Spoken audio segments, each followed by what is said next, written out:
তুমি এমন একটা ব্যক্তি যে কয় আইলো তার পিছেই যাও, গেলে পরে তোমার ক্ষতি হয়, লাভ হয় না। কথাটা ঠিক না বে ঠিক? ঠিক। ডাক করলা না, না। যখন তোমার কাছে টাকা পয়সা থাকে, এখন তোমার আপন বন্ধু বান্ধব, কাছের মা বাবা মা থাকে।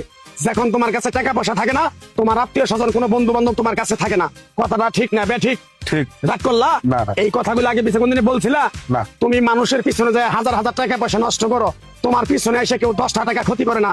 কথাটা ঠিক না বে ঠিক? ঠিক, ঠিক। আরেকবার কও বিসমিল্লাহ, বিসমিল্লাহ। আরেকবার কও সুবহানাল্লাহ। সুবহানাল্লাহ। বিশ্বাসে বস্তু মিলে তর্কে বহুদূর।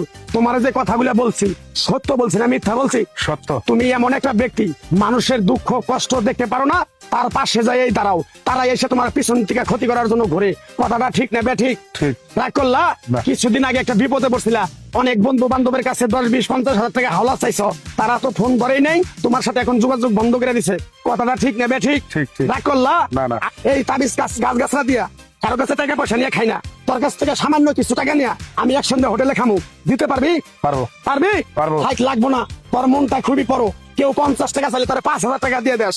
কথাটা কি করছি বুঝতে পারছ? জি। আরেকবার কবি বিসমিল্লাহ। বিসমিল্লাহ। বিসমিল্লাহ বলার সাথে সাথে তুই আমারে 500 টাকা দিবি, তোর এক টুকরা গাছ দিয়ে যাবো। এই গাছটা তুই নিয়ম কারণ মাইনা ব্যবহার করবি, আল্লাহ তোরে মুক্তি করবো। কথাটা কি বেশি বুঝতে পারছ? জি। আরেকবার কবি বিসমিল্লাহ। বিসমিল্লাহ। তোরে